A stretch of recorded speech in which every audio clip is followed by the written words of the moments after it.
You don't need Raynor that. Naturopathic Massage Worldwide podcast. And today is our first episode, and this is very exciting because we are with the creator of Raynor Massage. Brandon Raynor is with us today. Hi, Brandon. Hi, how are you? Good to I'm talk to very you, Lily. good. Yeah. And nice to talk to everybody out there as well. Yes, that's right. We've been talking for quite a while, and you have so many YouTube people like following you on your channel. Like how many? Like 80,000 or something? Yeah, we got 80,000 subscribers. It just I think we just hit that maybe today or yesterday or something like that. So that's a lot of people, you know, This is incredible. Yeah, yeah, for and sure. 40 And million views or something. So is yeah, it? it's you know, Wow. it's a lot of people like it. Some people don't, but you know, what can you do? That's You right. get that in life, don't you? I can't Yeah, please all the people all the uh, time. it's not possible for sure. So Uh, yeah, I think we were thinking of creating a podcast to really explain and show the philosophy behind Renault. Like to be honest, for me, it has been you know that I told this story so many times, but it has been so transformational for myself, like life changing. That and it's, I can see that with my clients and all the students that are coming, you know, every year to see you and I mean. 80,000 people on YouTube, it shows something. It's so special. And I reckon that would be good to, we were thinking that would be good to actually go back to the origin, really, where all the story started. How did you come with this amazing idea? Yeah, yeah. Well, you know, it is a long story. That's all I'm right. getting old now, 54. But so basically, you know, I was studying at university after leaving high school, and I was studying, you know, comparative religion and different systems of government and philosophy and psychology and political economics and education and society and child growth and development. And I was kind of like, where am I going with all of this, you know? And you know, I wanted to do something practical to help people because in the end, you know, philosophy just, you know, kind of comes down to, you know, people Yeah, don't really know much and, you know, skepticism wins out. And psychology, it's, you know, it's only limited and they do a lot of experiments that I didn't agree with. And anyway, a friend of mine ended up talking with me and we were discussing what we were doing. We're both in the same situation. And you know, we came across the idea of naturopathy. So I ended up studying to be a naturopath. This is going back to 1990. By the time I first started, I was in university in sort of 87, 88, did a bit of traveling and that sort of thing. But by 1990, I was like, yeah, I think the idea of being a naturopath was really good. In fact, I'd never had a massage or a massage, as they say. You know, they did in the United States and Canada, they use the word massage. I got a story about that later on too. But anyway, yeah, I'd never had one, and it was my first year of my naturopathy course, which was 4 years, was learning a remedial massage course, and I liked it. It was good, you know. But when I went to work at a health food shop in Sydney called Macro Whole Foods, which is now quite famous in Australia because it's owned by Woolworths, and you know, but back then it was like the best health food shop in Australia. And I was very much into, I'd become vegetarian when I was 17. And I was very much interested in food and nutrition and things like that. And that was one of my passions. And, you know, this shop was just all organic and biodynamic and things like that. And I used to just work there while I was studying, like, because I was studying my correspondence. So I used to just, you know, get big bags of sunflower seeds and put them into small bags and that sort of thing. But they used to have a shiatsu clinic upstairs, and I'd never heard of shiatsu before. And it's Japanese acupressure massage. And I'd go up there, and sometimes I'd feel like I was in a, you know, like what they talk about brain fog, or you're feeling a bit out of it or whatever. And I'd always go up there, get a treatment, and I'd feel like sharp again, you know. So it affected me not just physically but mentally as well. And that's what I really loved about shiatsu. And that was my introduction to, you know, basically Japanese medicine, which is, you know, its origins are from Chinese medicine. So working with meridians and energy and that sort of thing. And I was extremely impressed by the treatments I got. So I ended up, some of the practitioners there invited me to their school, which was called the Shiatsu Ryoho Center in Sydney. And I went along there, and the director, he ended up, you know, invited me into the class, and he basically just he felt around my tummy, which they call the hara in Japanese. He didn't even touch it. And he goes, "Oh, you got a sore ankle on your right side. And I don't think it was because he was watching me walk in or anything like that, but I think he actually, he picked up on something that had been a chronic problem for me. And I was really impressed by that. So I ended up studying at the Shiatsu Ryoho Center with a guy named Mm. Andre Gospodaljic, and I'm probably mispronouncing his name, but and that was a fascinating experience. I spent about a year studying Shiatsu, and that was really opened my mind up to the power of Oriental medicine, and how good quality body work can be for the mind, body, and spirit. Mm. And then later, I left Sydney, which is where I was living at the time, and moved up to Byron Bay, which was back then it was like an alternative lifestyle hub, and a lot of healers. And that nowadays it's a very expensive, it's the most expensive place to live in Australia, apparently. But back then it was very interesting, and there was all sorts of different practitioners there, and also in the Gold Coast. And I was influenced by a number of people. One of them was Carol Starr, who was did rebirthing or integrated breath therapy. And she taught me about how deep breathing, with certain techniques, can bring up emotions and clear stuff. And I ended up clearing out a lot of things that I'd had from my childhood. I'd had a bit of a difficult past in as a teenager, growing up in Miami in America, and getting alopecia when I was 12, and getting people picking on me and that sort of thing. So I cleared a lot of that, and a lot of anger come up, and a lot of some sadness and that sort of thing as well. And I was pretty blown away by the power of integrative breath therapy. And then at the same time, there were other practitioners that influenced me, like this guy John Jones. Everybody used to say, "Oh, if you go to John," he was in Byron Bay at the time, "it's going to hurt like hell, but you're going to feel a lot better." And Wow. so I went, and he was a martial artist. He knew a lot about Chinese medicine, also about martial arts and that sort of thing. But he taught me about how getting in deep is very, very powerful and getting the roots of tension out. So I had some vague lower back pain, and he ended up working very deeply into my legs and into my, all through the area, and didn't necessarily work directly on the pain itself. But he really, helped with all of that. And yeah, he worked me right up to my pain threshold, basically.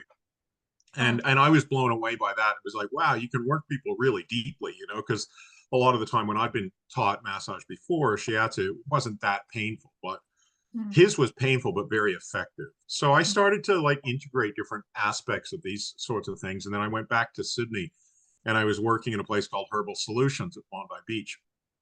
When I was working at Herbal Solutions, I was in charge of the massage department, as well as being a naturopath and prescribing herbs.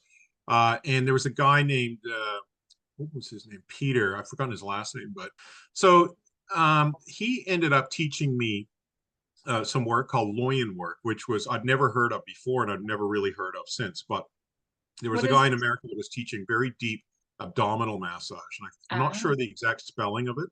I've Googled it a bit, and there's a little bit of information. But he would go really deep into my abdomen, and he would talk about how deep abdominal massage could fix lower back pain. And so coming from the front helped the back. And not many people were doing deep abdominal massage. And so that really kind of got me interested in the effectiveness of abdominal massage. And then I was, obviously continuing working on people throughout. And I still remember the first time I saw a guy have like a chi or emotional release. And I was working on him. He'd gone through a lot of stress. He'd just come out of or going through a divorce, or coming out of a divorce, and he was really tight. And I ended up working him quite deep, got into his belly, and his whole hands were shaking, and he was just, having the full emotional release. And I'd never seen that before. So it was a combination of the deep breathing mixed with deep massage, mixed with, a lot of the energetic work from shiatsu and working with meridians to a certain extent.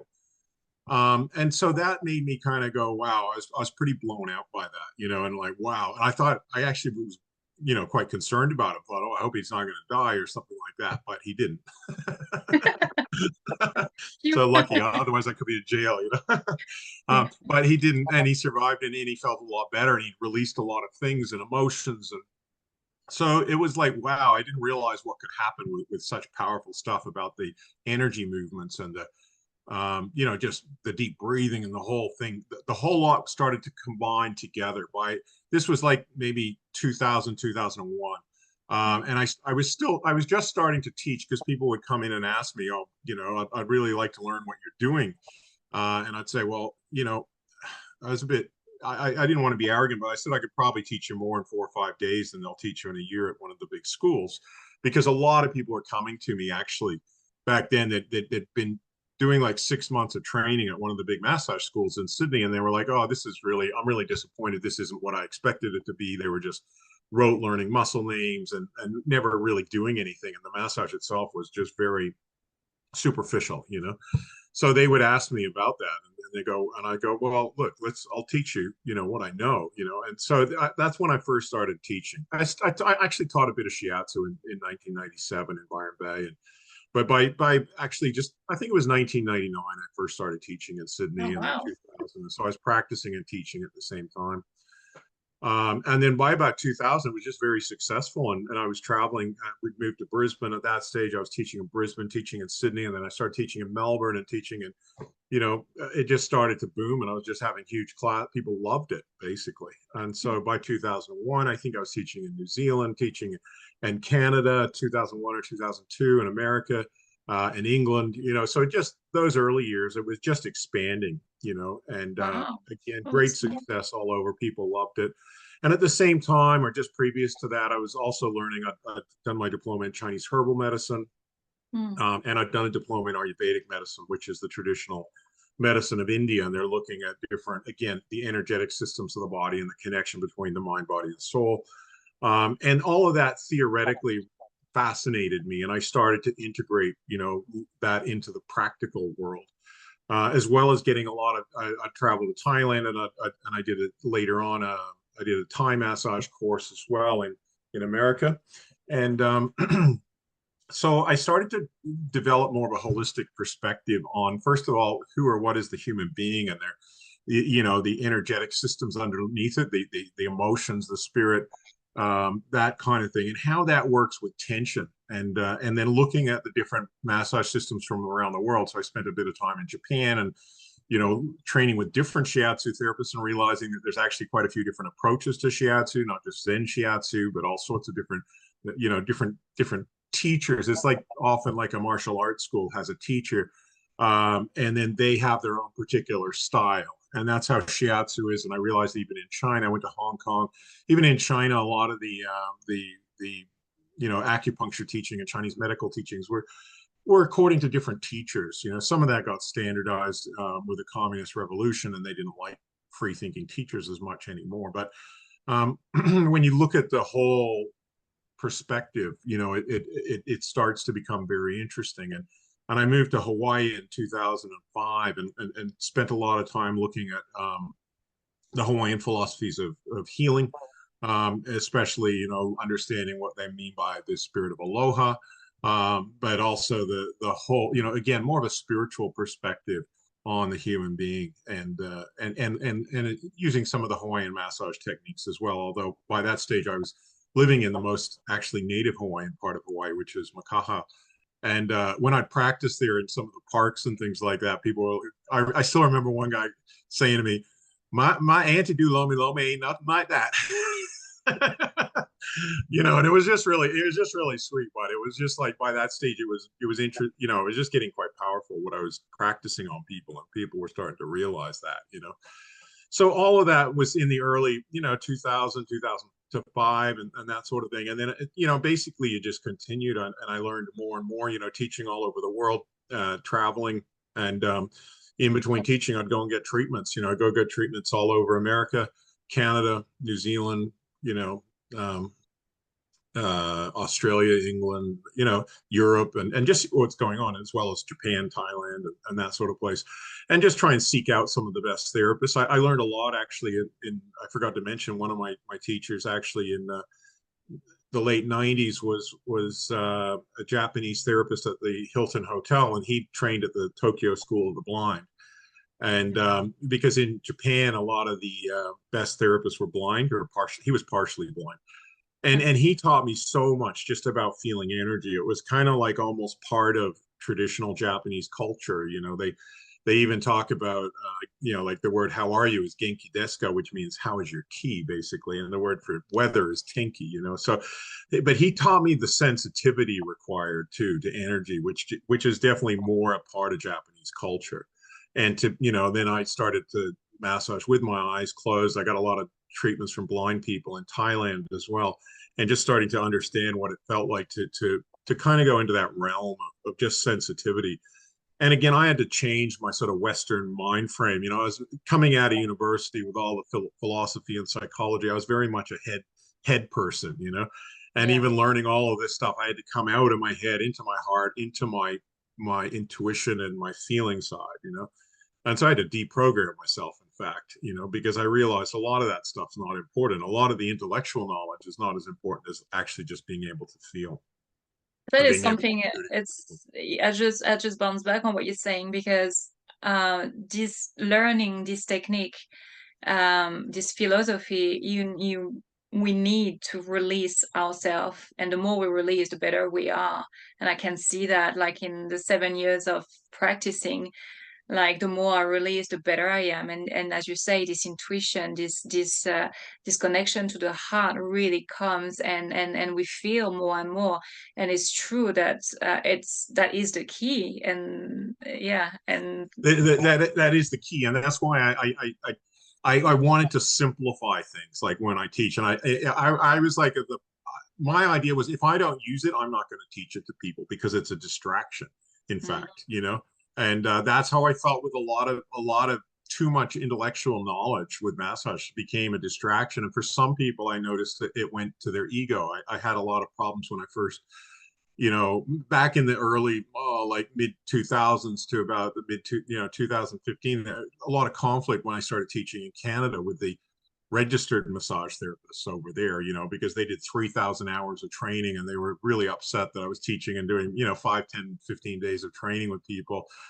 And I had a bunch of treatments from people over there, and I was just like, wow, you guys can really talk the talk, but their feeling wasn't very good. That with my experience, I'm not saying all registered massage therapists are like that, but the ones I had, it was like a lot of intellectual knowledge, but some of my students were doing better after 4 days, in terms of actually giving a good quality massage where they tune into the person's chi, they tune into, because so much of the massage training is all about the body, and it's about the physical aspects, the muscles. But, I always say, the muscles are, they're not as important as the soul, as the spirit of the person, because you massage a dead body, there's nothing, you're never going to get any good result because the person's gone. And so it's all about, to me, the knowledge of massage in the traditional cultures like China, Japan, Thailand, Hawaii. It's all based on the spirit. It's all based on working with the person as a spiritual being, and that for me is what really made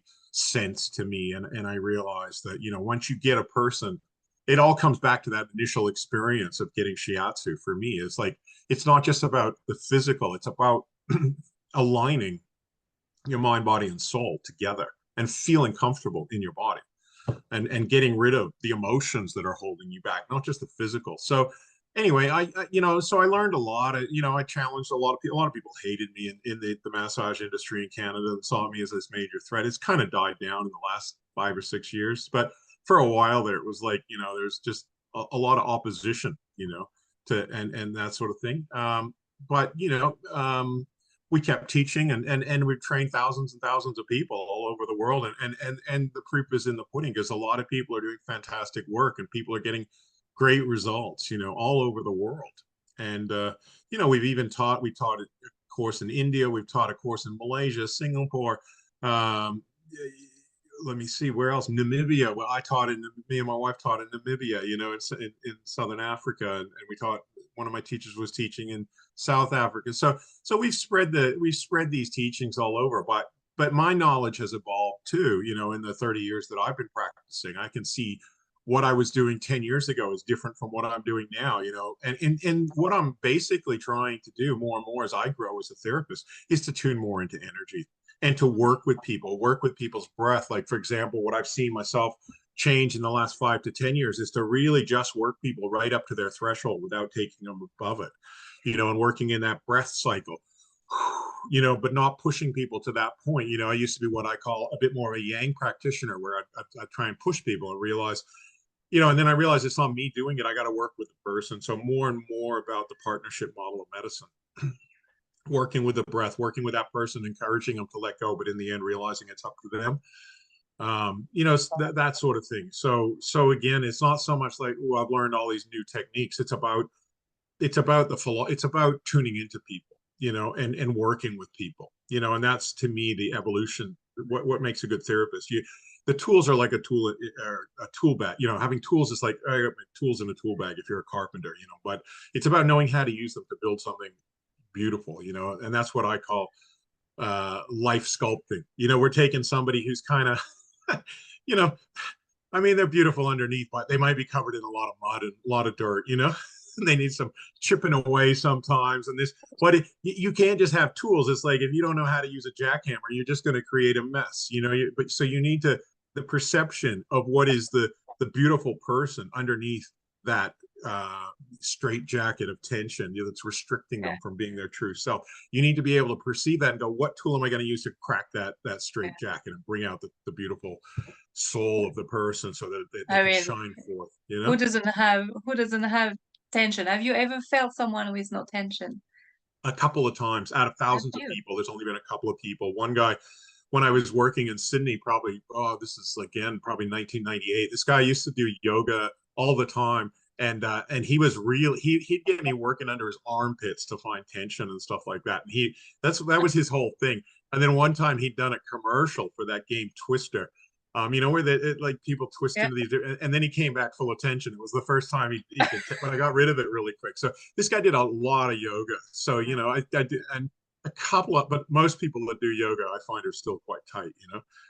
yeah, But yeah, I can think of the people that I've met that are almost tension free, and there's less than 1%. But there are people that are like that, and I've got people to the point of being tension free, which is our goal, you know. And it's wonderful to see because I still remember people coming in really tight, and you massage them, and everything hurts, and it's all painful. And 3 or 4 sessions later, they're like, "Are you going as deep? Because nothing hurts anymore." And I'm like, "I'm going 3 times as deep," you know, because yeah. that once the tension's gone, it doesn't hurt. It's just like there's the flow, you know, which is what we talk about, the flow of the chi, you know, the flow of the life force through the person. And that's what we're trying to do, get the stagnant life force to flow again.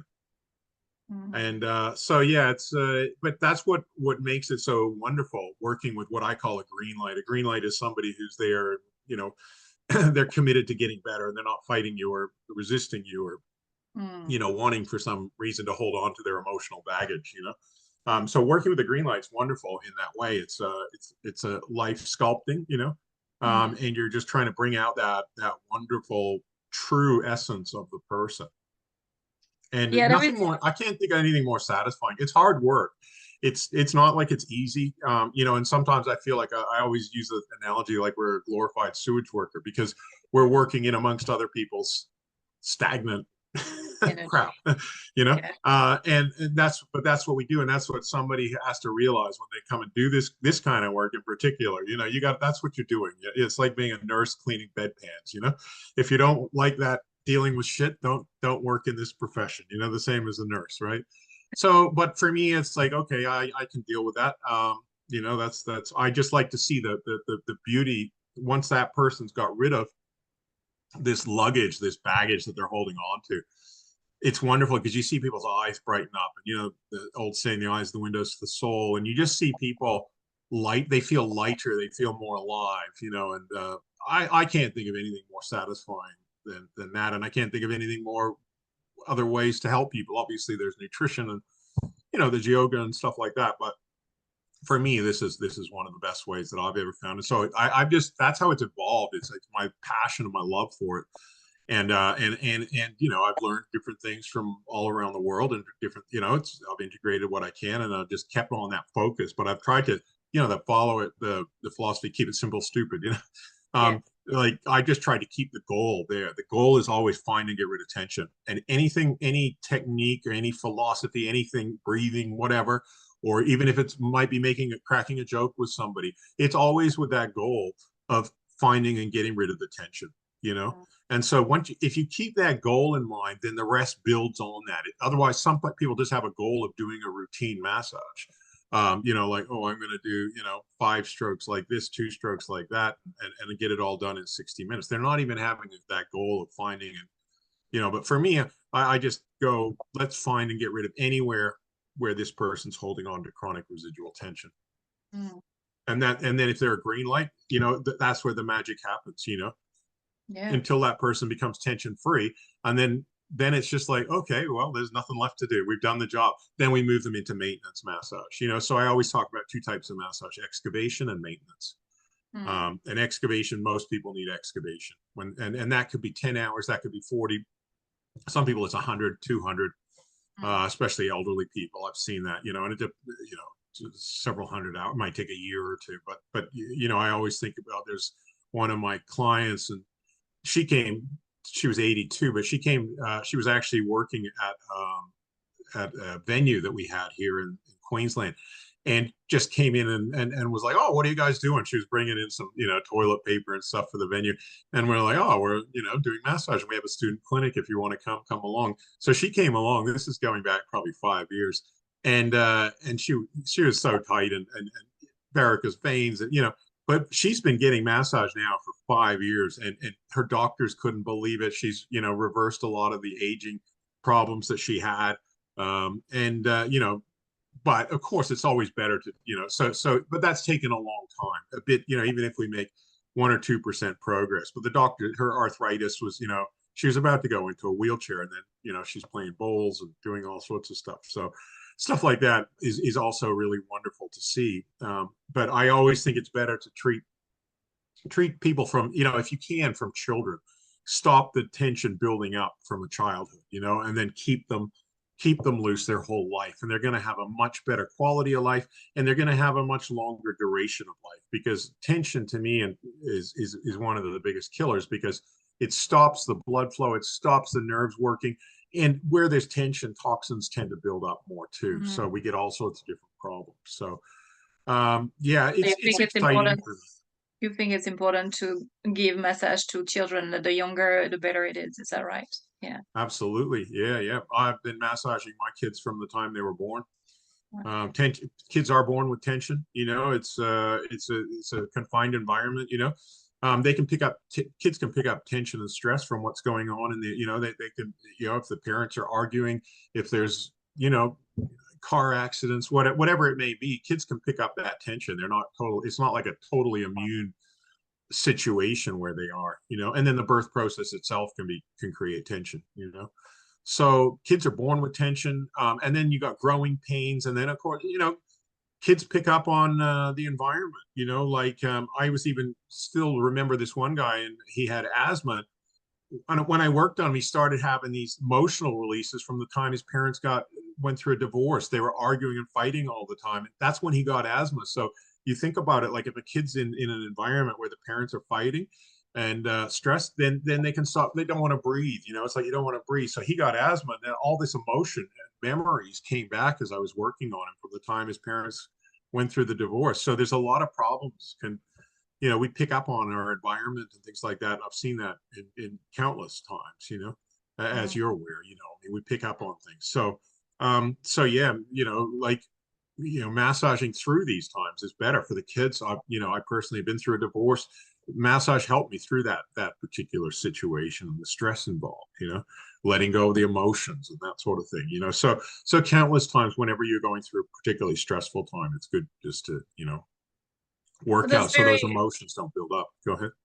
It's so important to really have that said, because in our society we really tend to separate the mind and the body, when actually the body holds so much. And yes, all this tension from everyday life, from the stress, so, and a lot of people, you know, like coming 50, 60 years old, never been massaged before, and like you come like with a hammer and it's like bam, Yeah, bam, bam. that's it. The jackhammer, and you know, although sometimes you got to be also, you know, gentle and yin, because they won't let you in if you go, you know. So I always look at Chinese concepts of yin and yang when I'm approaching people. You know, sometimes you got to be very gentle, very sensitive. Other times you got to be quite firm and strong, and you know, that's again, I always say, make the massage suit the person, not the person suit the massage. You know. And so we have all these tools in our tool bags and approaches. And sometimes that can be the way we talk to people. It can be the way, whether we crack a joke or whether we don't crack a joke, all these sorts of things. our design should be designed, around how are we going to help get this person into a relaxed state where they're deep breathing and can work with us, what we call a green light state. Right, because some people, they're not going to take you seriously if you're joking or whatever, so you got to be serious with them, right? And then they can rely, oh, okay, this guy's professional. Other people, if you're too serious, they like, especially like in Australia, as you know, the culture here is very much every second sentence is usually a joke of some sort, and if you don't joke, then people feel a bit uncomfortable with you. So in Australia, when you're working with like what we call tradies or truckies, different people, sometimes you kind of have to crack a few jokes and then they feel comfortable with you. So it's not just your approach to massaging people. It's also, you take into account their culture and who they are and that sort of thing. And how are you going to build what I call the bridge of trust with that person, so that they can just go, okay, I can just relax with this person. I trust them, and I can just deep breathe and let go of whatever it is without embarrassment, without feeling shy, or without feeling like judging, what I call a judgmental frame of mind over our own crap. We got to realize it's just our crap, and we're better off letting it go. And so that's actually a skill in itself. It's a bit like being a chameleon in some ways, relating to different people, and that's sometimes difficult, especially if that person's from another culture, or certain things you might not know how to kind of relate to that particular person and their cultural attributes or whatever it may be. So it requires a lot of flexibility, in my opinion, if you're trying to relate, especially in a multicultural type of situation. Yeah. I've seen that in my class. Like I always think, there's one class where I had a guy from East Timor, and I hadn't met anybody from East Timor before, and he didn't really relate too well with the Australians in the class, and the culture was completely different. I had to try and figure out, because I've never met anybody there from that culture, and it's like, you got to, okay, well, they're more serious there, or they're more, do you know what I mean? So it's like, all that's also part of it, and I find that fascinating, because like I like to travel and I like to be in different parts of the world, and I'm a multicultural person. My dad's Australian, my mom's British. I was born in Canada, lived in Africa, lived in Miami in America, so lived in Hawaii. And I kind of consider myself quite multicultural, but of course there's so many cultures in the world, right? So we got to try and figure out how to relate to a particular individual within even and their culture. So I find it interesting. Like, it's never boring, and that's why some massage therapists find it boring if they're just doing a routine with people.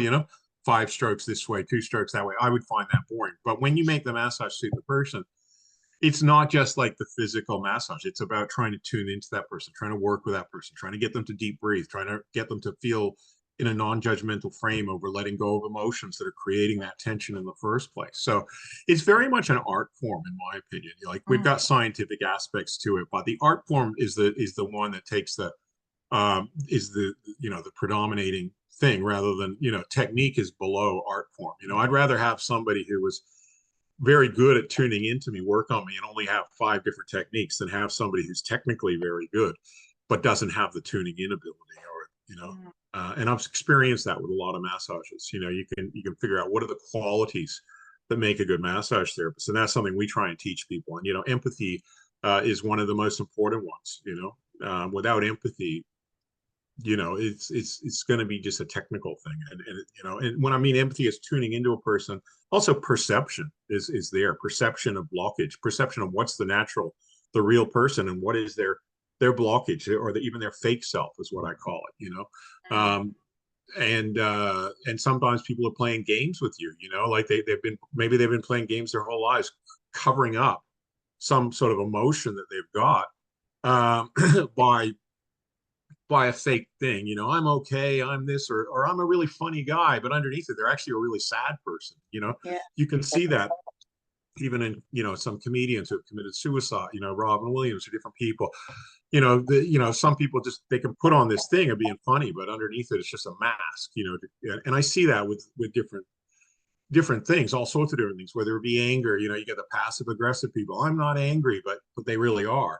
So part of what we're doing is also being able to perceive, that's a huge part of it, perceive what's really going on here, and not just buy into people's lies. Because I always say, the mind and a person could lie, and they often do. There's so many people, but the body doesn't. The body, you'll find things. It's like, well, why are you got this blockage here? It's, with emotions, it's often in the abdomen, but it could be in the hips. It could be anywhere.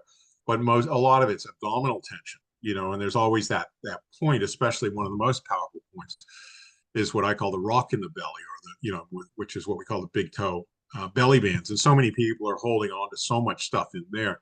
Um, and it doesn't lie. If it's tight, there's something going on in there.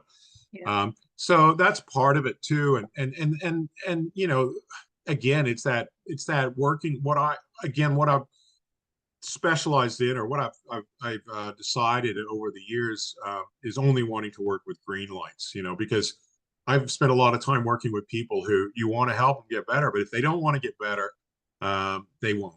And you can't work on them. It's that old saying: you can lead a horse to water, but you can't make it drink. So I don't know if you know that one. You heard that one in English, yeah. So that's the whole thing, and that's something that I guess as I get older too, I don't have time for people. I don't want to work on people that don't really want to get better, because it's a waste of my time and a waste of theirs. And if you're confronting somebody about something that they don't want to be confronted about, they'll just get angry at you. Yeah. Like if they've got repressed anger and you're going, oh, you're angry. I had a friend of mine. I was like, oh, I think you got a lot of repressed. He just ended up yelling at me and going, I'm not fucking angry, And I was like, okay, sure, keep your delusion. You know what I mean? It's like, so that's if people want to be deluded, they're going to stay that way. Yeah, well, it's just this lie. I guess to start this work, we need to be ready to open the Pandora box and get rid of our own shit, basically, because otherwise, yeah, we just keep lying to ourselves, and yeah, we're never gonna be able to heal. Because That's right. yeah, That's right. And it's a partnership model of medicine, So if the person, so that's the key thing too, is like, I don't really take it on. I've seen people can get quite, caught up in their ego about being a good healer or whatever, but really it's a partnership model of medicine. So it's, if the person doesn't want to work with you, you can't do anything, you know? Mm. So that's something now too. I'm more sort of like, okay, well, I'll work with the people that want to get better, and I can't be bothered with the people that don't. And there's going to be a lot of people then like that criticize the techniques, or criticize this or criticize that. And these days I can't be bothered. Even on YouTube, I usually just delete their comments because I just can't be bothered, Mm. entering into debate with people and entering it. I know what we do works, and those people that want it can have it, and those people that don't, well, there's plenty of other stuff they can do. That's And right. you know what I mean? So I like, it's that, I guess, a bit of cynicism with age, or So that's how I've changed a bit lately. yeah, that's right. Yeah. Yeah.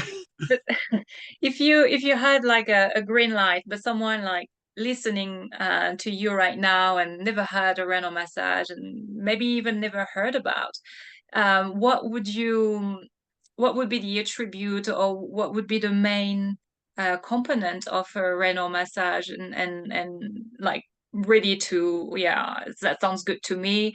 What would they expect in a session?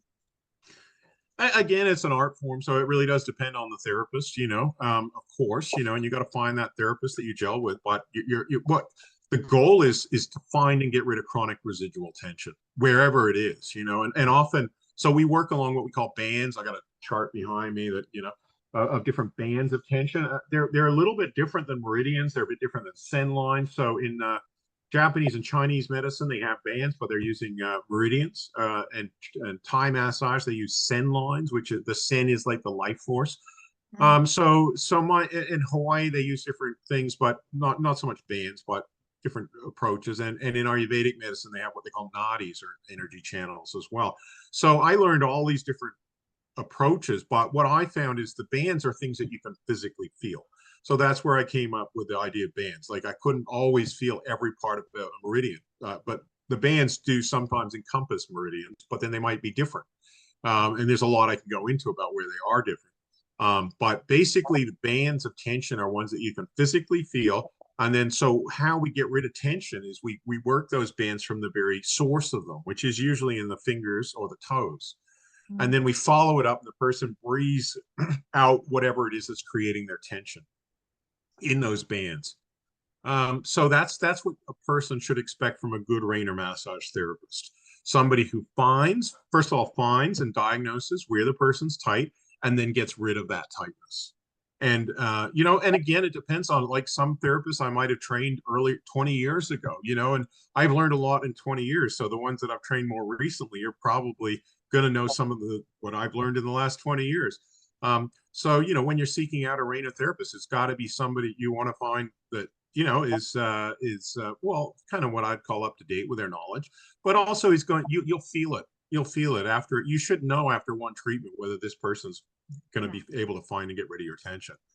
Their hands should speak for themselves. It's not even it's not even whatever things they've got up on the wall. It doesn't matter in a sense.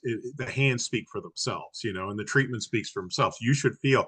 You won't always feel, um, like some people might feel sick afterward, because if they're holding a lot of toxins, like cigarette smokers in particular, people who've had drug issues, there's a lot of things, people on poor diets. I've seen some people just feel really sick after a massage. So that doesn't mean the massage was bad. It means that the person had a lot of toxins in their body and that got stirred up.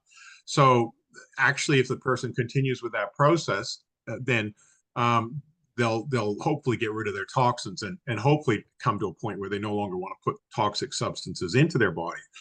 I've had a lot of students even have, like, who have been smokers, end up having like they get this cough, and they cough up this phlegm and mucus that they say tastes terrible, and it makes them, and they know it's nicotine and the toxins from and then they want to give up smoking. So sometimes you can't always judge the massage from whether you feel better right away. Um, because we can have what we call a healing crisis, and that's where we feel worse before we get better. That could be physical, as I say, with toxins. It could be emotional. There could be old feelings come up. You could have old memories come up from childhood that may be uncomfortable. But so that in the end, if you clear these things out of your body, in the long run, you're going to feel better, and that's what we got to look at. But yeah, short term, a person can feel worse. The healthier they are, the less likely that is to occur. And I always say to drink plenty of water afterward to minimize the toxins that can be stirred up. But you'd feel, if you can work with a therapist and they can feel your tension and get rid of it, that is the key.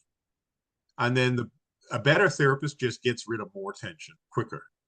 And it comes down to a point where a really good therapist, most of the time, they're working just at what the person can handle, not their limitations in getting rid of tension, but what the person can actually breathe into and let go of, without it being overwhelming. We call it regulated release. And with people, like I said before, people are very toxic smokers, and then we want to make that release more moderate so that we're not overwhelming them, because the kidneys and that sort of thing can only handle so many.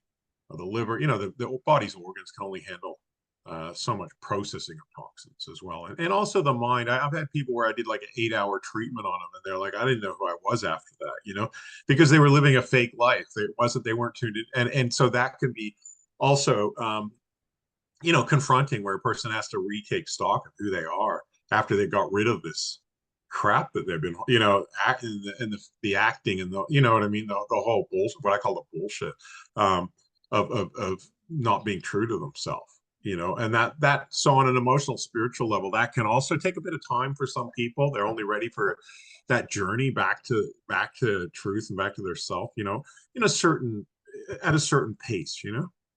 Confronting certain things can be scary, and if you confront a whole lot of things all at once, it can be a little bit overwhelming for some people. So a good therapist regulates the pace of the treatment too. So that's what a person wants to look for in a therapist. We do have a listing where people we've trained have a listing when people can find a therapist. That's raynormassage.com/graduates. So people can find a therapist. But I always say, like it's an art form, and you always want to make sure that you gel with that practitioner, and that because it's also an individual thing. We're not just training people to be robots. We're not training people to, so there's the art form, there's the sense of aloha in their heart, the sense of love and care that they have for other people, which is, as I say, in Hawaiian massage and Hawaiian philosophy, is so important. So make sure that person's coming from a state of care and love. And that's something we can teach, but we can't like, you Yeah. know, yeah, we can only assess that in a certain way. You know? So seek out a good therapist. You know, you'll know a good therapist. You'll gel with they'll gel with you. And some people it's just not everybody gets on well with each other. That's so take your time, figure out who you can work with, check out 3 or 4 different people until you find one that you resonate with, you know. And once you start to feel it, yeah, I can work with this person, then go through the process of finding and getting rid of all of your chronic residual tension, even if that takes 40 hours, if that takes 60 hours. It's the best investment you can ever make in your life because you'll live longer and you'll live a happier life, not just longer, but happier. So what's more important than that? You know, it's like a renovate. I call it renovation. You know, we're renovating the human body, mind, and soul, so that we can have a better experience in this life. Because being full of tension is a bummer. Basically, the more tension you have, the more suffering you're undergoing, whether that be physically, mentally, emotionally, whatever, or just being out of touch with your spirit while you're on this planet. You know, so get rid of it. Once you found somebody that can help you, invest that time and money. Yeah, it might cost you, but it's the best investment you'll ever make because once you've gone through the excavation process of getting rid of all the tension that you've built up over this lifetime or wherever, maybe another one, who knows, then you're just in maintenance, and all you have to do with when you're getting a massage is get rid of the tension that you build up over 2 weeks or 3 weeks or a month or something, and that's easy. I mean, it can still be emotional if you had an emotional time, somebody you loved has passed away or something.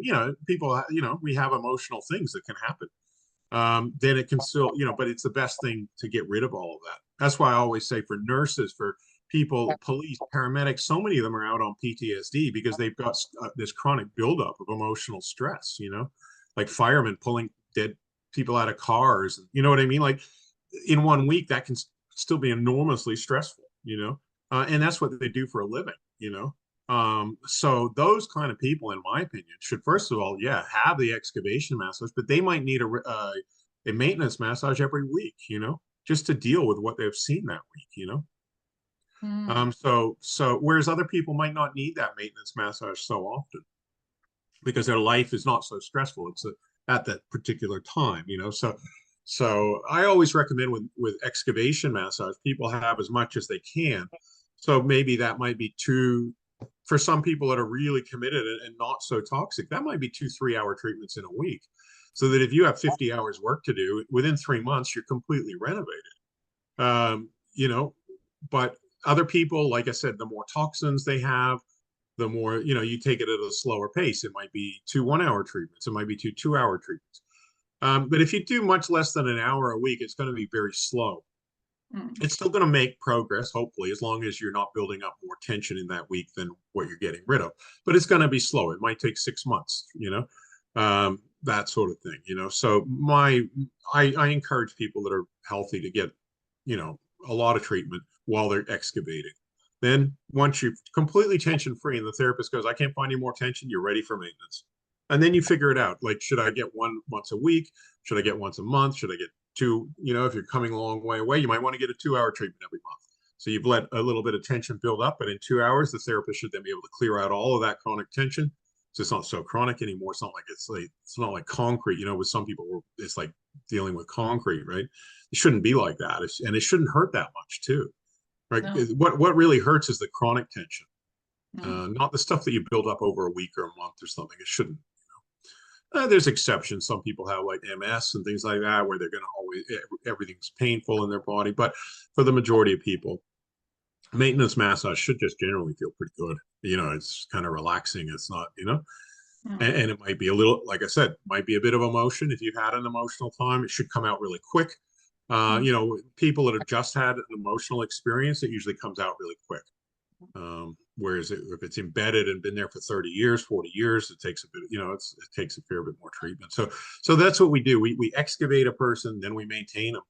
And like I say, that's probably, I personally think it's one of the best investments you can ever make, like, in your life, because you're going to earn more. Like a healthy person is going to earn more money. They're going to be more clear. They're, whether they're doing their own business or working for somebody else, so financially, even if people go, oh, I can't afford it, but then they can afford this, or, I can afford getting drunk on the weekend, or I can afford, or even a holiday. Well, this is better than any holiday. A lot of people are just going on holiday now just to get them to go to Thailand or Bali or somewhere where they can get a few hours of massage. But if you've got a really good therapist who can help you, which is, how we're trying to train people, especially our advanced students, but all of our students, and it comes down, everybody's an individual, and some people are better than others, and some people are really good, as teaching. Some people are really good after a diploma course. Some Mm. people are okay and they just need more experience. But the whole thing of what we're trying to do with training people too is to get them to be finding and getting rid of tension.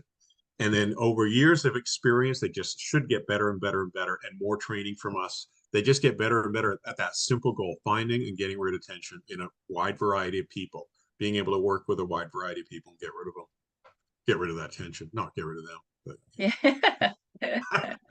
some people you do want to get rid of, but I mean, not have as a client, but most people you're just trying to get rid of their tension.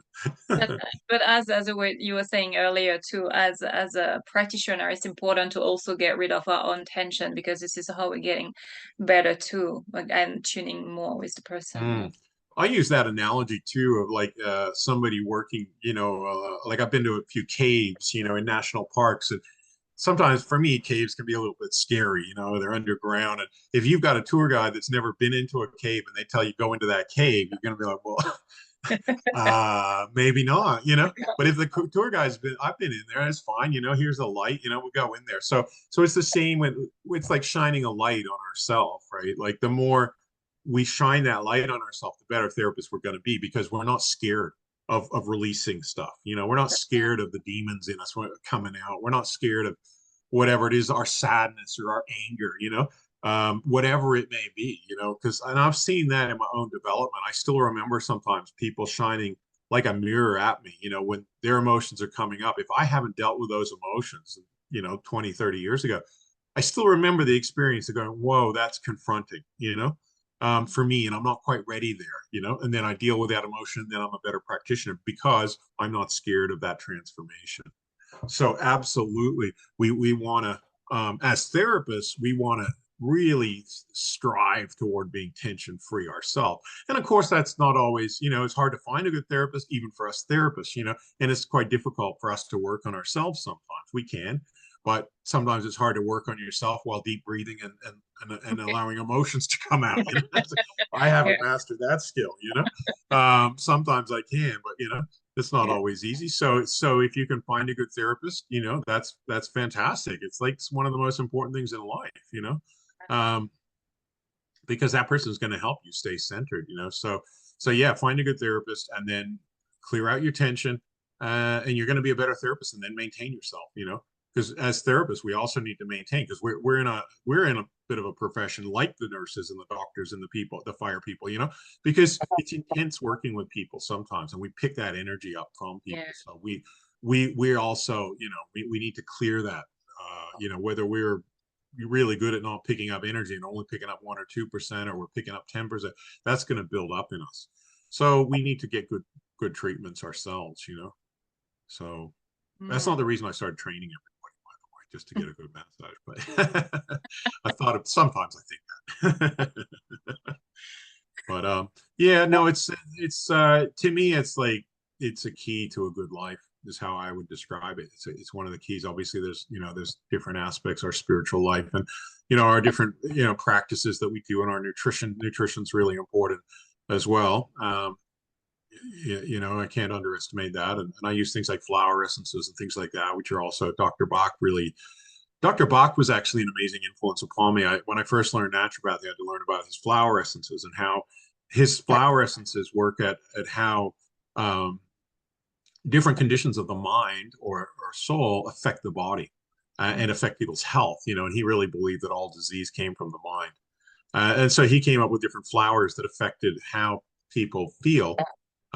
He'd put them in sunlight in a bowl of water for a day, and then preserve them in brandy, and then you take them, and it can really affect it brings you back to your true self as well. And I was quite skeptical when I first heard about them, and I was like, oh, I don't know about this. But then I started using them more and more. I'm like, wow, how I felt yesterday. I took the flower essence, or within a couple hours, I feel quite different. And that made me also realize how important the mind is about tension in the body. And I've been using those for like 35 years or something now. And I found them amazing, and just the whole philosophy behind it. And, actually made me appreciate gardening and flowers and things like that more. And our connection with nature, because I am a naturopath. So I'm more holistic and integrative with different approaches, but he certainly was an amazing influence upon my understanding of the mind, body, spirit connection, and I think he was an absolute genius for his time in the 1930s in England, quite a conservative time, and just how his whole philosophy. Um, so I use his stuff as well. I sometimes even he'll have like dandelion flower essence, which helps with stiff musculature, and for some people, and the dandelion leaves and things like help also with the liver, and detoxing. And in Chinese medicine, tightness in the body relates to the liver, and I've found, and repressed anger, of course. So I found with some people, no matter how much I massage them, I couldn't get them to release. But if you give them the flower essences, or you give them, maybe even some dandelion, I make a dandelion chai with people. That helps release the liver, which then helps release the emotions, which helps release the tension. Because if ever you've gone up against somebody like with a tight jaw, or really tight musculature in their body, and you work them, it's like, whoa, they just don't want to let go. And it's because they're holding on to anger and control issues. And once you can let the mind let those go, then the body will let go. So I use integrative approaches, not just with massage therapy, but I use like, okay, how am I going to help this person from a holistic naturopathic perspective? And herbs, flower essences, and nutrition are my other tools that I like to use to help people. Oh wow, yeah. I've seen a few videos where you do muscle testing on people. Muscle testing has been amazing, and that's something else that Carol Starr taught me originally, was using kinesiology, which is, a lot of chiropractors use it to diagnose, which is a weak muscle to do with the subluxations in the spine and things like that. But I use it for diagnosing flower essences, and for you can diagnose which foods are good for you, and that's amazing too, because it's like, is your chi flow flowing through that particular muscle, and if you've got a strong yes or no, then you can use that to diagnose which particular medical substance is good for you, whether that be a flower essences, a food, or a herb, or that sort of thing. So yeah, I find that really good as well, and I've done a lot of work. She actually taught me a lot of stuff, even to work on, getting rid of trauma from different past lives, and breathing, and this life. It was pretty fascinating stuff. So I find kinesiology, and I did Touch for Health 1 and 2 as well, which was also really interesting. So yeah, there is a lot of fascinating things, and like I said, I don't want to discard the benefits of stretching and of yoga and Tai Chi and all those kind of things. I think those are usually also fantastic for opening up the chi flow in the body, and anything to help the mind. I know you do hypnosis as well, and that's also can be very beneficial at times. So whatever's going to help, basically, with that final goal, is how I look at it. We'll use it. The final goal, find and get rid of tension, find and get rid of any blockage, whether that be emotional, and get the person truly aligned with who they really are. And that's the goal. And so that's how I've simplified, even learning like when I had to learn Ayurvedic medicine, we had to learn all these Sanskrit terms for different things. And then Chinese medicine, I was learning Chinese terms, Japanese medicine, Japanese terms, Hawaiian terms, you learn in Hawaiian, and my brain just wasn't quite very good at I still have difficulty, I'm not really good with it is what is actually good with your technique is that, as you're saying, the bends are physical, and it's really something that you feel. So at the beginning it's a bit hard to follow, really, but then when you get used to it, it just makes sense, and it's just easy, and it's magical, because really there is something about it where you at the beginning of the foot, and then you're working on the big toe, and then suddenly they feel a ping in the neck, and oh yeah, it is quite amazing. hilarious. And like you said, it's not just a theory, you know what I mean? It's not just, there's a theory of meridians, and the different people have different theories. This is something you can feel. Everybody, you can feel it, and so it's no longer theory. This is fact, That's right. that people have these bands, So yeah, it is amazing.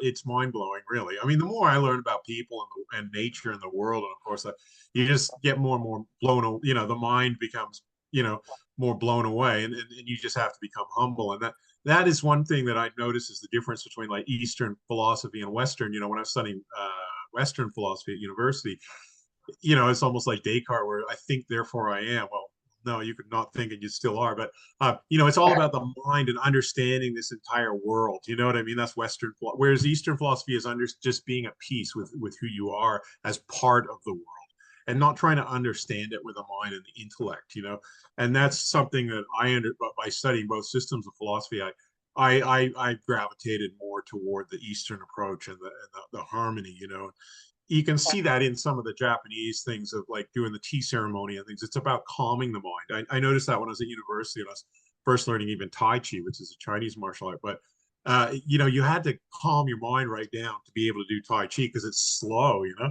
And back then, my mind was way too fast to do anything like. I was like, oh, I'm thinking at 100 miles an hour, and this is driving me crazy, you know. And that's something that you know, I really had to learn over the years and become more understanding of that Eastern approach, just being at peace and perception, you know. Mm. Um, and that's even my shiatsu teachers used to say, "Oh, Westerners work way too fast," you Mm. know. And when you feel that when you have a practitioner that's like caught up in their head, you know, and they're working too fast, they're trying to, it's their mind instead of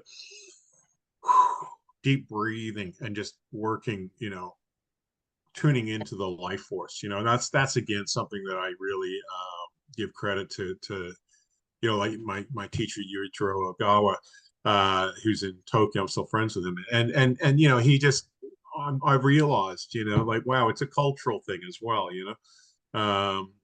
You know, we're And it's when the release happens, when the healing crisis happens, like because it's often, yeah, I've seen you in so many courses and also online where you know you just put your hand on the belly, like 'cause sometimes you do the pumping, but you now I sort of kind of understand when you stop, and there is this moment where you know you need to stop and just slow down, and this is when there is this huge release, and the person's like, mhm, finally I've got this time to let it, and yeah. this is just incredible because Mhm. it's simple technique, but it's far out It's so many. far out and it's so Yeah, profound. so It's the feel yin and the yang. You've got to be able to understand the yin and the yang to be a good practitioner. And some people think it's all yang and it's about me doing it and all that. It's not. It's about tuning into the nature of the person. You know, I mean, it's like, and they're breathing and they're really, and they're letting go. The walls crumbling, I call it. You know, and and you know that fort that they have around their heart or whatever, just starting to let go, and then all the crap all that as that fort dissolves, that's all coming out. You know, mm, and so it is just, we just have to, I think, being humble and just keeping that perspective of just, you know, awe and reverence, I call it, for nature and for life, you know, because it is such an amazing thing, you know. And when you have that, not trying to, ooh, I got to understand it with my mind, I got to you know, because that's what a lot of the massage schools, they think, oh, I'll understand the human being by knowing all the Latin names for the muscles, you know, and knowing all the bones, knowing the, you know, and they've forgotten about the spirit, they've forgotten about the chi, which is the most important thing, because I always say dead people don't pay anyway, you know. You know, but it's like, it's the life, because we're all going to die. It's about, you know, but in the meantime, it's like, how, what kind of quality of life are we going to live, you know? And that's what I try and emphasize, is that the spirit, you know. yeah. But the body and the spirit are connected, you know. The mind and the body and the spirit are all connected, you know, until we die, of course, and then there's the disconnect. But while we're here on this planet, it's so important just to create that unity, that harmony, you know. Yeah, absolutely. It's so yeah, amazing to hear this philosophy because behind us, you know, you're always showing the techniques and you're the joking around and it's so good to hear. And I really hope that people will really understand the depths of, you know, from when you started your journey to really understand how, yeah, deep this philosophy technique that you've created, because it's so holistic, it's so powerful, so beautiful. Mm. Yeah. yeah, so I really hope that, yeah, our YouTubers will Yeah, understand yeah. and say, wow, okay, yeah, now I understand even more. Yeah, I think sometimes, I do joke around, or sometimes in my videos, I work people quite hard, or people have these, even yourself, you have these, you've had, and I've had it, sometimes people are like, wow, he fucking screamed, he's Yeah, really, whatever. And people can judge the release. Oh, you made that person cry. No, no, I accessed their, people don't understand what we're trying to do. We accessed what's there that's unhealthy, or restricting the person and keep it, and then they let it go, and that's the important thing.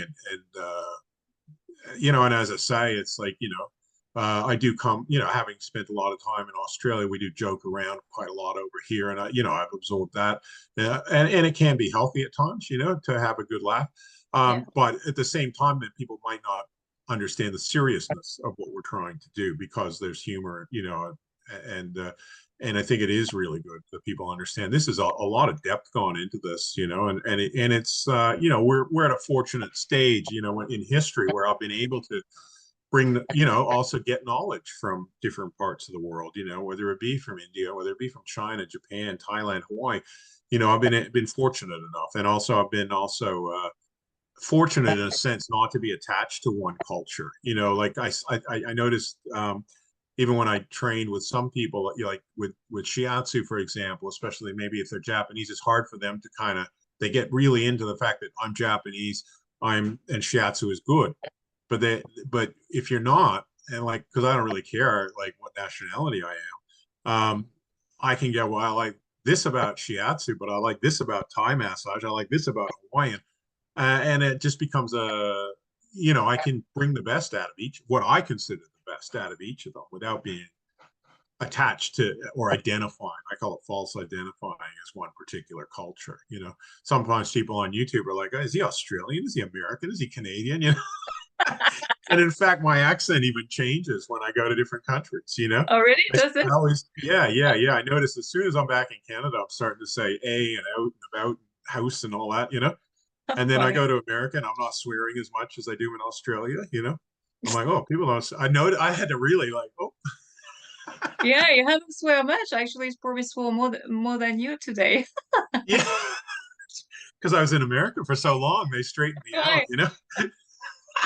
Even so one of my, I think it was my sister-in-law, she was saying, yeah, yeah, Australians are known to swear like sailors, and I'm like, oh, really? Sailor? Yeah. But it's sort of like, I was like, well, I didn't realize the sailors swore as much as they did in Australia. But yeah, over here it's like, yeah, so I got used to that, and, so I changed. Yeah, yeah, um and but that's just part of, I'm not really attached to being Australian or Canadian, or I can look at them and kind of go, there's good and bad about each of the different cultures. yeah, And I think I'm fortunate in that way, yeah, yeah, having grown up in different parts of the world, and different, and having a multicultural family, and that sort of thing. yeah, And so that's also for me, keeping an open mind, not being kind of falsely, that I can learn these different things and I can change who I am. Like I've seen a massive change on me from the time I was, at university, and that's, 35 years ago or whatever it was.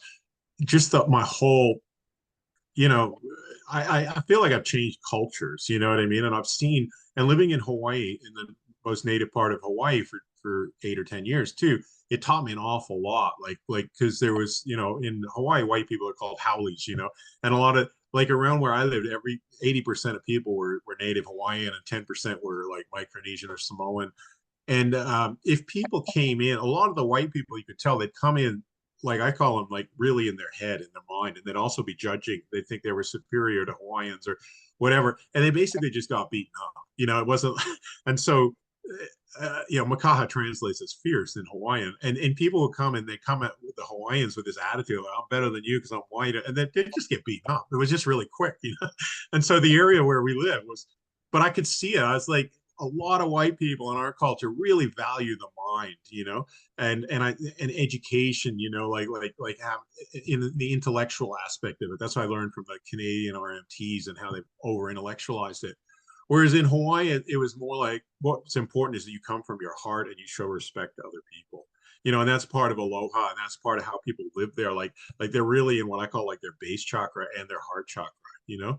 And for me, that was an amazing learning experience. Even like, as a man, for me, like the Australian ideas of masculinity for me weren't serving me, and I see like a lot of suicide in Australia from men, and this kind of fake bravado kind of stuff. Whereas I felt like in Hawaii, I learned that I can be a man by being, I can be soft but powerful as a man, and sort of have the heart open, but also be a warrior without, and be tough, but without being hard, and so I learned a lot from, my time in Hawaii, and it wasn't like in Waikiki or whatever. It was in the real part of Hawaii, Waianae Coast and that sort of thing. And people could look at it and go, oh, people are poor there or whatever. But, yeah, that was an amazing learning experience for me as a person to really be able to balance also my yin and my yang as an individual, and again, I don't really think that certain aspects of Anglo-Saxon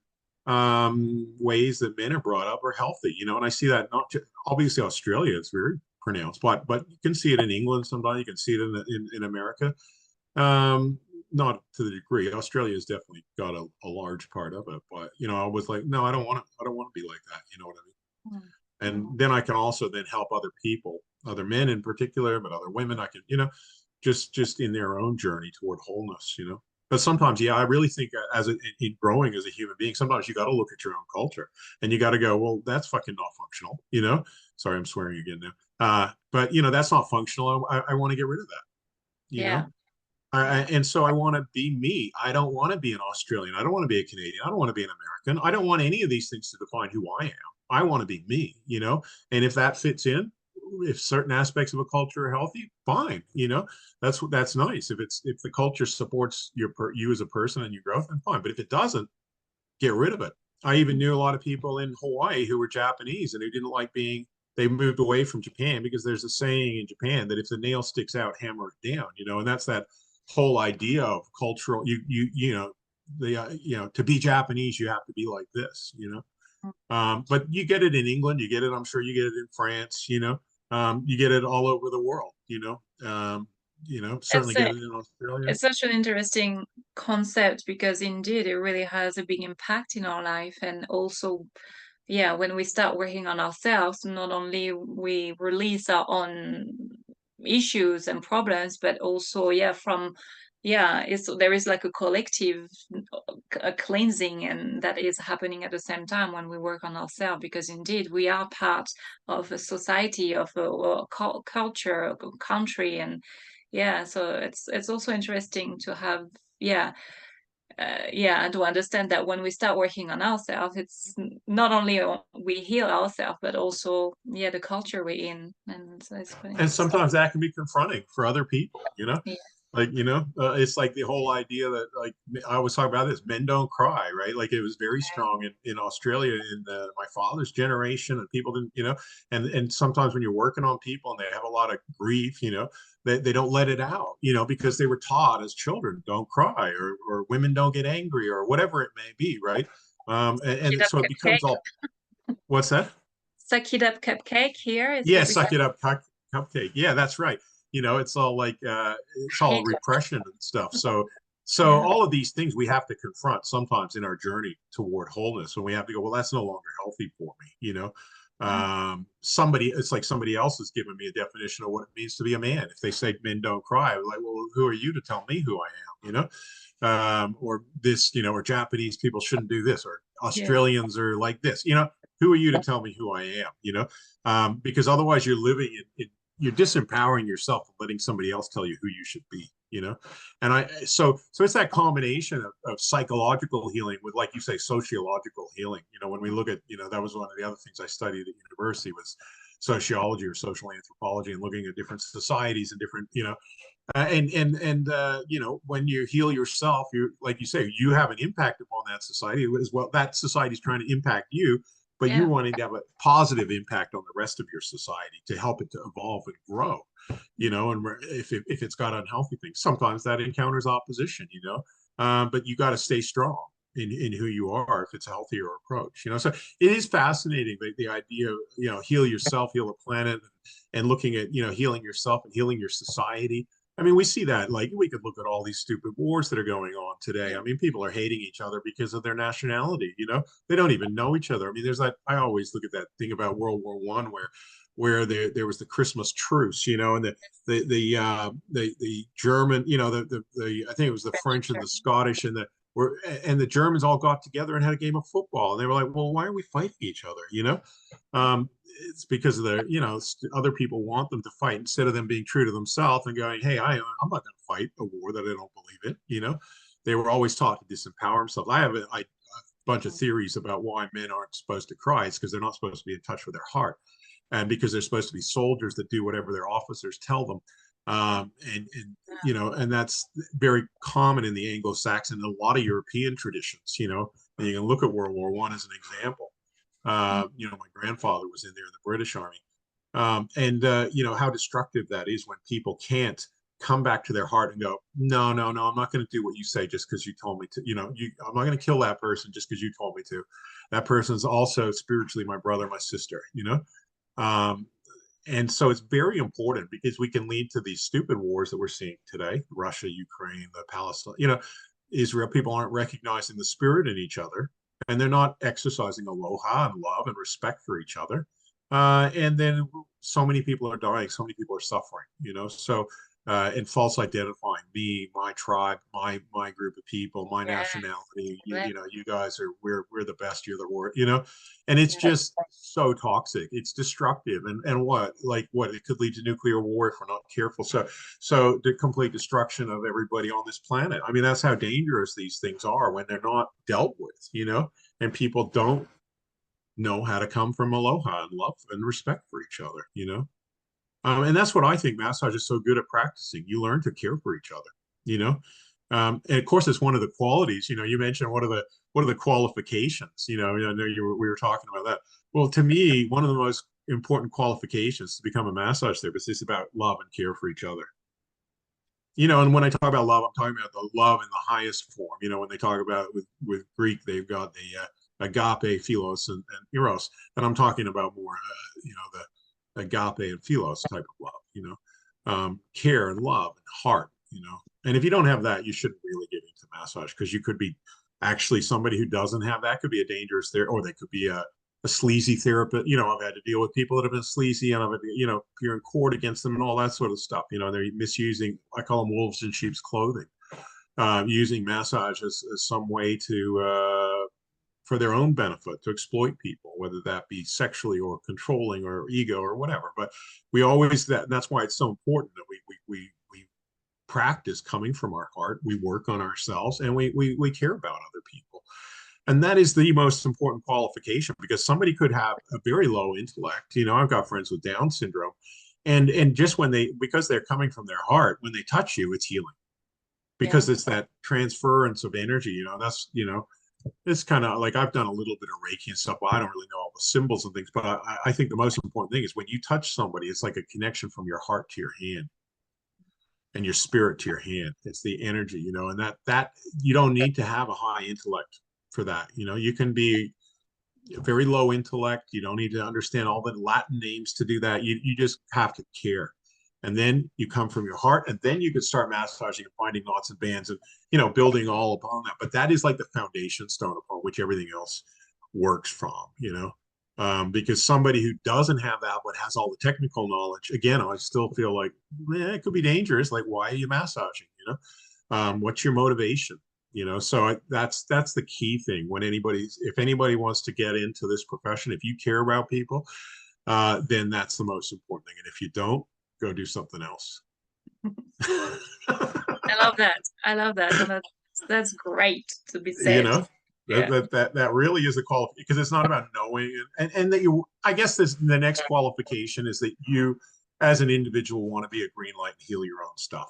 That's your next qualification. Because if you don't, again, you probably shouldn't be in this profession. Because if you don't have that passion to kind of heal and let go, you shouldn't be really trying to help other people do that. So those are the two things: care for other people, but also a willingness to confront your own issues and go, yes, I have this. So, and then willing to let it go. I always talk about it's like being in Alcoholics Anonymous, you know. And as far as I understand the group, they make it, first of all, you have to admit you're an alcoholic before you actually are in the group. Because if you're not an alcoholic, why are you there? And they don't want people to, you know, so for us, it's like we have to admit we have tension, we have shit, we have, you know, unless you're in that one or two per, you know, one out of 1,000 that really don't, and you're being honest, most people have it, right? And you have to admit that you have it first, and then go, I want to get rid of it. So that's actually a qualification. It's a qualification to be a patient or a client, but it's also a qualification to be a therapist.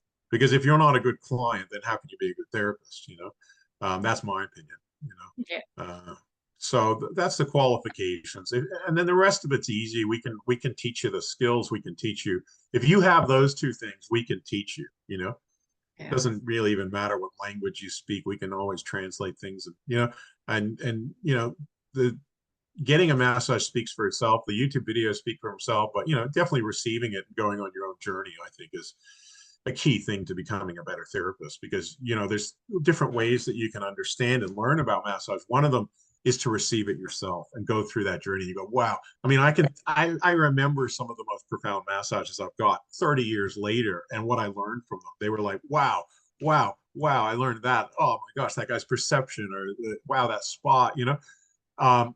So you learn from that, and then you learn also from doing it, and you learn from watching somebody, you know, like if you watch somebody do it, you get a different perspective on it. You know, oh wow, I didn't, you know.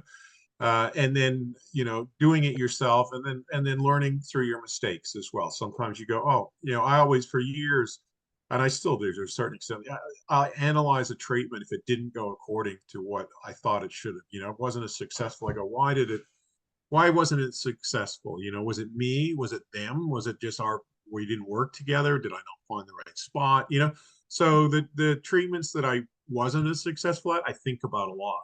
And then if I get that opportunity to work on that person again, I think, oh, I should have done this. I'll do this time, and then see if it works. And if it's not that person, it might be somebody else with a similar kind of condition or personality or whatever it may be. And then I'm like, I get excited. You know, I want to try this. So I'm always thinking about, or you know, not just intellectually thinking, but just trying to go, how could I have done better? Sometimes I might even do a prayer. I might do like a little thing. How can I help this person better? To, you know, to try and go into the more spiritual aspect of things. You know, and maybe I get an insight. That happens sometimes for me as well. You know, and I go, oh, that's cool. That's really exciting. You know, and I'll try that. You know, so you can like channel. You know, like Dr. Bach channel, different people channel, even the chiropractor guy that set up chiropractor, you know, he was like a spiritualist that channeled a dead doctor and taught him all about chiropractic, you know, which is interesting, you know, and I've had experiences like that a bit as well, not particular individuals, but like just where I get messages or whatever, you know, how I can help people. So if you have that intention, it's kind of like, it's amazing what can happen. And to me, it's all about that intention, you know. How can I help this person? Beautiful. Well, thank you so much. I think it's the beginning of a series of different interviews, because I mean everything that you've been saying, I'm like, oh my God, we could go that way, and what about this subject? And I mean, so also people who are listening to, if there are anything you would like Brandon to talk about, anything you would have any answers to, just put that in comment, and then we can build more interview around that. And because I mean, listening to It's Brandon, hard to shut me up. You know what it's like. that's right. Once I get going, you know, this is my That's passion, right. But my it's life. You know? fascinating because it's always, it's there is a new insight, and it's, oh yeah, I didn't think that way, and does that make sense? And I mean, you know, it's about an hour and a half, and it's like, whoa. Yeah. We're just getting started, and you know, but yeah, That's let's do that. Let's do some more. Yeah. Happy to share. Yeah. You know, like I want to share this knowledge, especially one day I'm gonna be out of this world, and I want it to all be recorded and just share my learning. Basically, it took me a long time. Some people go, "Oh, you got this gift or whatever." I'm like, "Well, yeah, but I kind of worked on it too, because I remember when I first started doing shiatsu, and people are like talking about chi and talking about, and I was like, I don't feel anything, you know what I mean? So I don't know if it's a gift as much as I worked on it, you know. Probably a gift as well, you know. I gotta, yeah, giving all credit to, but the gift was had to be uncovered, you know. um and I think everybody who's got tuned into life force and tuned into their heart can have that gift of sensitivity and love and tuning in. It's just uncovering it, you know. But that was my journey, uncovering that, you know. Yeah. So happy to share whatever, you know. Like I say, just ask me a few questions, and it's hard to get me to shut up. So Yeah, there was one question I wanted to ask, but I will keep it. But it's just about the tools to really, because I don't know, it's fascinating, and there is so oh much to yeah, talk about. But and that's that's been for a lot of next my time. learning on a Yeah, practical level for the last 10 that's years right. is the chopsticks and the tools and all that. So let's do another one on that. Yeah, and Thank you very much for organizing this, Lily. It's been a pleasure. yeah, it was really nice, and yeah, I think it's the beginning of a cool journey. Absolutely. And I think from you're going to also interview some of our other teachers and students and things like that on their Yeah, journeys as well. anyone that's been experiencing Raynor, go for it. Come and contact me. Absolutely. Yep. All right. Well, thank you Awesome. very much. All right, cool. Thank you, guys. Bye. Bye.